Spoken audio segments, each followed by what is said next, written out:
to meet you, and the wind be on your back.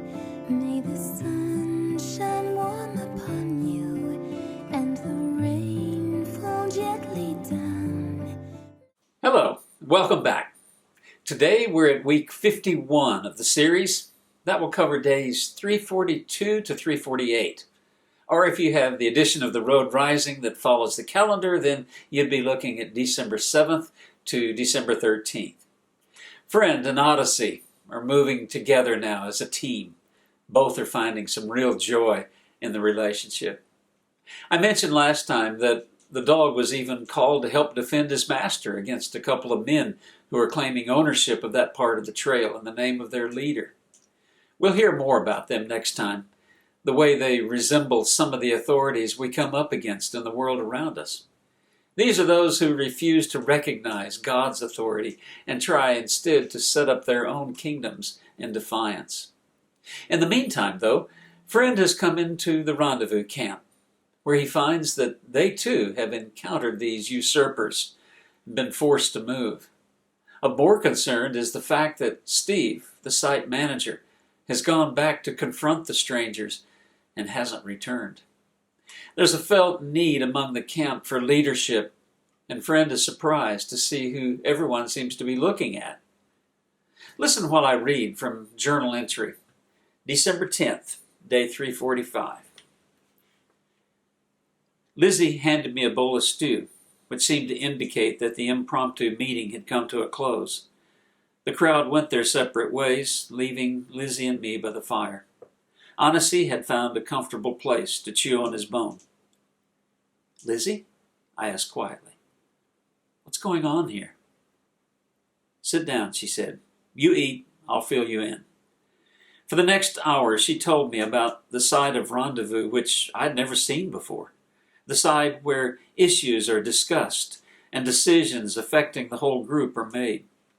"Steve is a good site manager," she said. "He's hard-working and well-liked, but his strength is in the day-to-day operations. He can size up a campfire and tell you where everything needs to go, quicker than I can unpack a cookpot. But when it comes to complex issues like relationships between people, he has trouble. Whenever Pastor McCallum is in camp, we do fine. But now that he's gone, we miss his leadership. Just now, you brought a taste of that leadership back to the group, and I'm sure you felt the relief from everyone when you spoke up. We need more of that, friend. We need you." "What are you saying, Lizzie?" I asked, dumbfounded. "Do you have any idea what I've been through since I left rendezvous? I've been fighting back feelings against God that a traveler shouldn't feel. Do you know that when I came back down from that mountain, I went into a swamp to avoid seeing you folks again? A leader needs to be someone who's strong in the faith. He needs to be sure of himself. He needs to be honest and straightforward," Lizzie interrupted. "He needs to have the courage to open his heart before God and then to act upon what he's shown. He needs someone like you." She smiled and looked over at Anansi. "He needs to have the ability to love unconditionally and to make friends with the friendless." Anansi looked up, wagged his tail, went back to his bone. We're coming to the end of this series, and if you've followed me along the trail, you'll have been led into what I hope is a fresh understanding of what it means to be a pilgrim. There are basics to be learned for sure. Everything from how to lace up your boots to how to handle a sword. As you moved farther into the year, the basics became, less basic.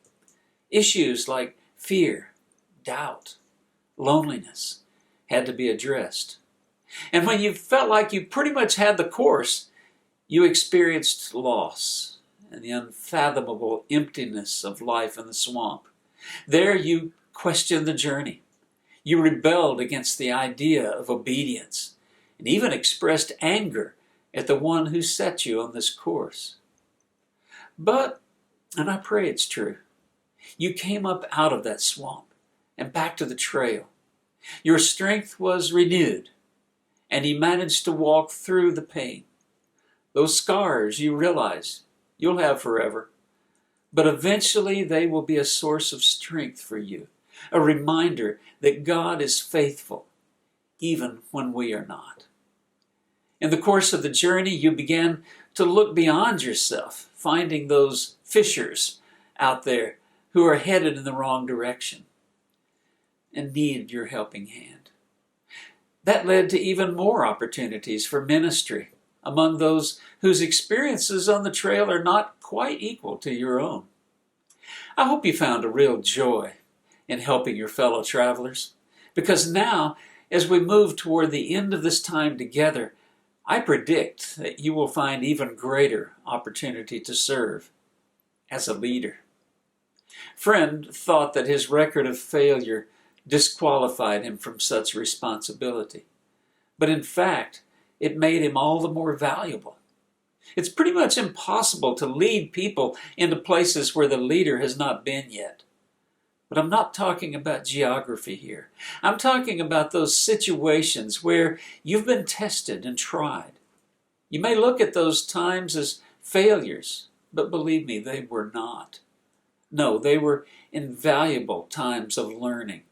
Sometimes you just can't learn something from far away. With today's technology, the term distance learning has taken on a whole new concept, suggesting that a person can become an expert at something without ever leaving his home. There is value to be gained from online courses, for sure, but there must come a time when you turn the computer off, open the door, and test what you've learned out there on the trail. What is God calling you today? Perhaps some of you are already involved in leadership roles, but you of all people must understand that becoming a leader is not the end of the journey. We are all pilgrims and will continue to be until we reach the throne of God.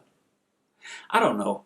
I suspect that even in heaven we'll have opportunities for leadership and decision making.